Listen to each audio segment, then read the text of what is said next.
दुल्हा को टेर की महलन में दासी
दिया है महाराज। आप जब भी महलों में आते थे तो हमेशा आप मुस्कुराते हुए आते थे, आज क्या हो गया, ये चेहरा फूल जैसा मुरझा क्यों गया है, कोई बात है क्या। महारानी ने जैसे ही ये बात कही, उग्रसेन कहने लगे, महारानी तुम्हें नहीं पता है कि हमारे घर में किसी चीज की कमी नहीं है। दुख केवल इस बात का है कि हमारे घर में किसी संतान ने जन्म नहीं ली, और जब संतान नहीं है तो ये घर सूना सूना लगता है। रानी तो पवन रेखा कहने लगी है, महाराज क्षमा कर देना, यही बात कहने के लिए मैंने आपको महलों में बुलाया है, क्योंकि मुझे घर पर अच्छा नहीं लगता है। महाराज मैं घूमने के लिए कहीं चली जाऊं, क्या वन में जा सकती हूँ। महाराज उग्रसेन कहने लगे, अगर ऐसी बात है पवन रेखा तो तुम अपने संग की सहेलियों को साथ में लो और बाग को घूम के आओ, जाओ चली जाओ। आज महारानी पवन रेखा तैयार हुई है बाग घूमने के लिए।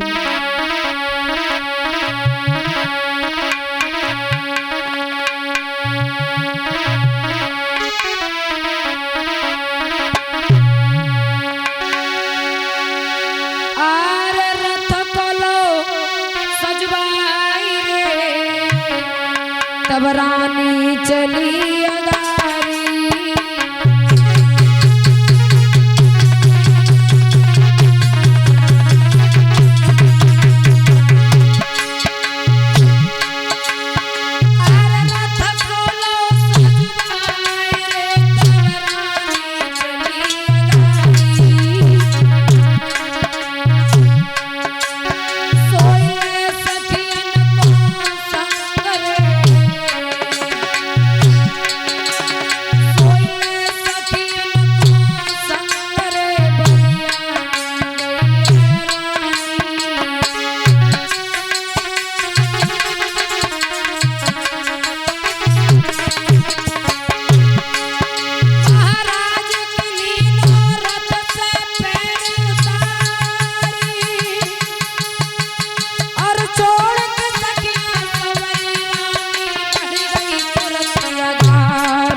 महारानी पवर रेखा संग की सहेलियों को लेकर के जैसे ही बाग में पहुंची है, बाग की सुंदरता को देख करके पवर रेखा आगे बढ़ती चली गई और अपने संग की सहेलियों का साथ छूट गया।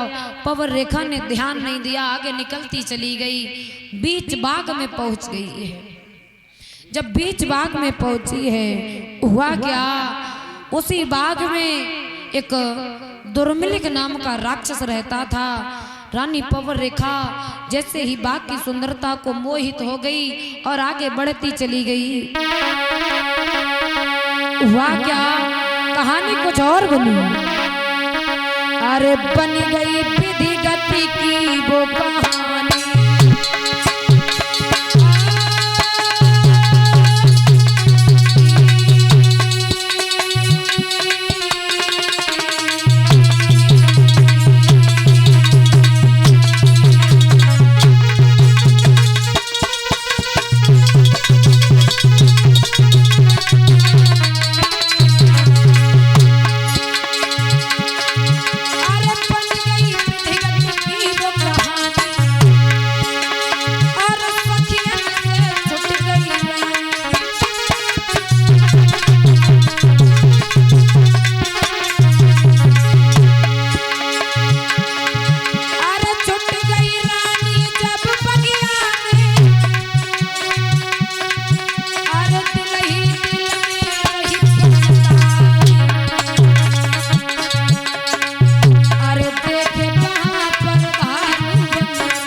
उस दुर्मिलिक नाम के राक्षस ने जैसे ही पवर रेखा को देखा तो मन में विचार किया है, देखने में कितनी सुंदर है और मैं इसके साथ में छल करूंगा, लेकिन छल ऐसे नहीं कर सकता क्योंकि पवर रेखा पतिव्रता है।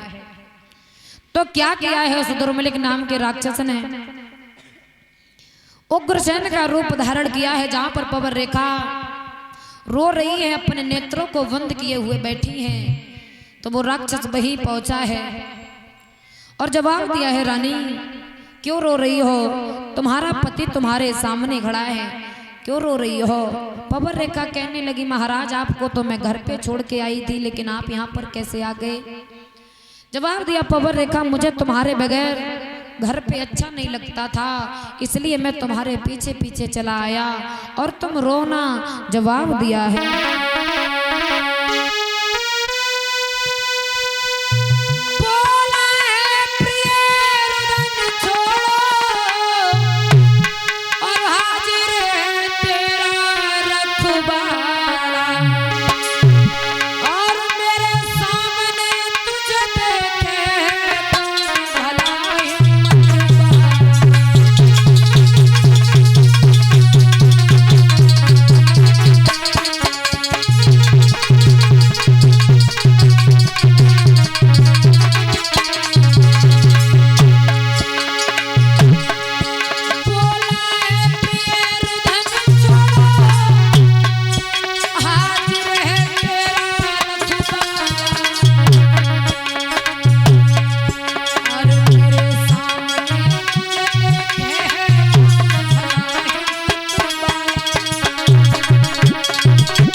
उस दुर्मिलिक नाम के राक्षस ने उग्रसेन का रूप धारण किया है, पवन रेखा के साथ में छल किया।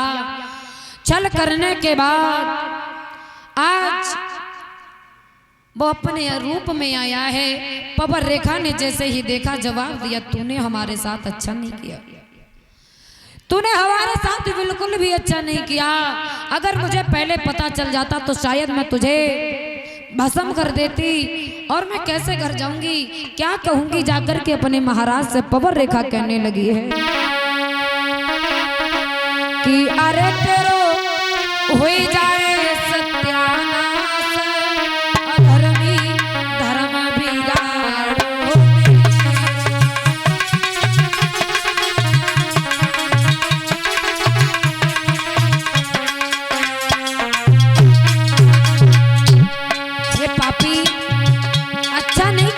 मेरे साथ में अरे तेरो हुई जाए सत्यानाश, भागे धर्म बिगाड़ो।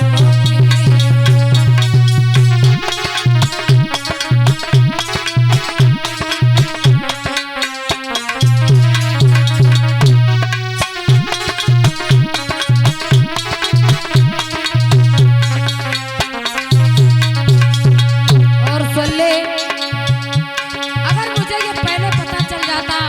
तू एक राक्षस है तो मैं तुझे जिंदा नहीं छोड़ती, भस्म कर देती। हम पहले जान जो लेती, भस्म कर देती।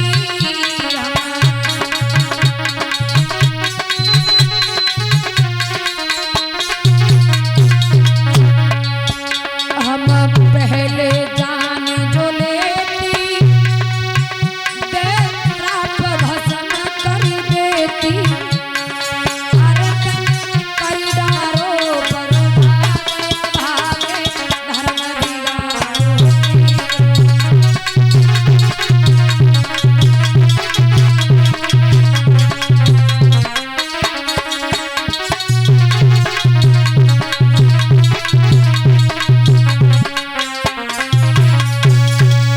रेखा ने जवाब दिया है, तूने हमारे साथ अच्छा नहीं किया। अरे नीच, मुझे ये पहले पता चल जाता तो शायद मैं तुझे श्राप दे देती और तुझे यहीं पर जला करके भस्म कर देती। दुर्मिलिक नाम का राक्षस कहने लगा है पवर रेखा, मेरी बात सुनो। तुम ये कह रही हो कि मुझे श्राप दे देती, मैं जल जाता, भस्म हो जाता, लेकिन मेरी एक बात मानो, तुम्हारे घर पे किसी बच्चे ने जन्म नहीं लिया था। और अब सुनो, तुम्हारे घर पर एक संतान होगी, और वो संतान कैसी होगी? पवर रेखा, मेरी बात सुनो। पवर रेखा कहने लगी कैसी होगी? तेरे जैसी राक्षस होगी। और कैसी होगी? तो बोला है वो राक्षस कहने लगा है, सुनो पवर रेखा कैसी होगी। कि मेरे समान योद्धा होगा और मैं जीती न कोई पाएगा।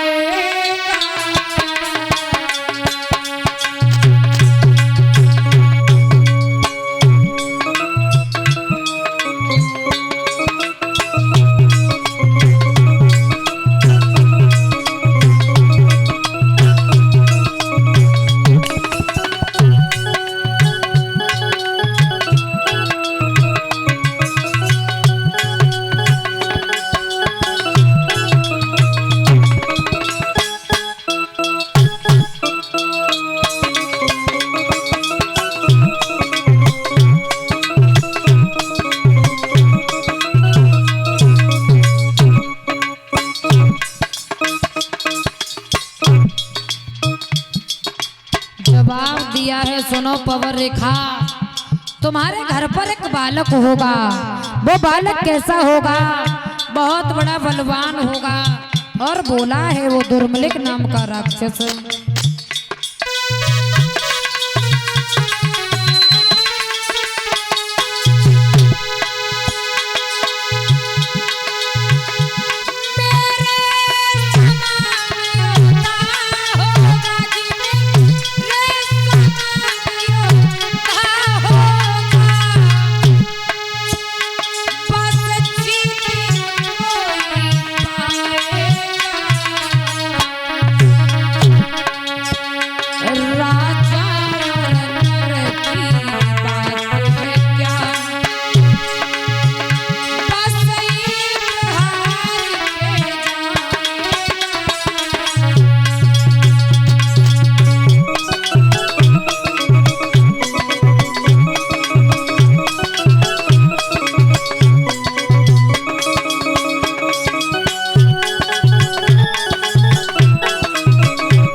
जवाब दिया है, सुनो पवर रेखा, एक बात याद रखना, वो सबको जीत जाएगा, इतना बड़ा बलवान होगा, लेकिन एक जगह से बचा के रखना।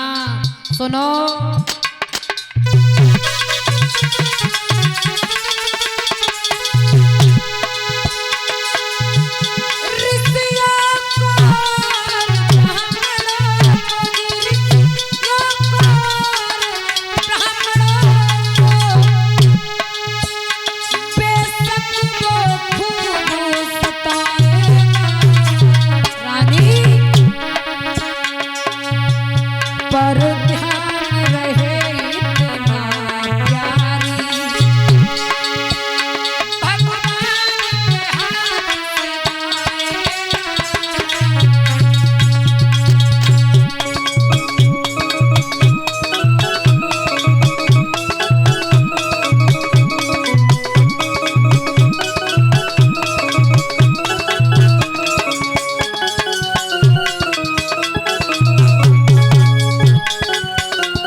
वो दुर्मिलिक नाम का राक्षस कहने लगा है, सुनो पवर रेखा, ऋषियों को ब्राह्मणों को बहुत सताएगा, लेकिन भगवान के हाथों से मारा जाएगा। आज पवन रेखा वहां से चली आई है, संग की सहेलियों से मिली है। संग की सहेलियों ने पूछा है पवन रेखा कहाँ चली गई थी? अरे मेरा साथ छोड़ करके तुम पता नहीं किधर निकल गई, कब से तुम्हें ढूंढ रहे हैं। पवन रेखा कहने लगी है सुनो, तुम्हें नहीं पता है जब तुम मुझे छोड़ के चली गई ना तो क्या हुआ? सहेलियां कहने लगी है सुनो पवन रेखा ये तुम्हारी दशा क्या हो गई? पवन रेखा समझा करके कहने लगी है सुनो बहन,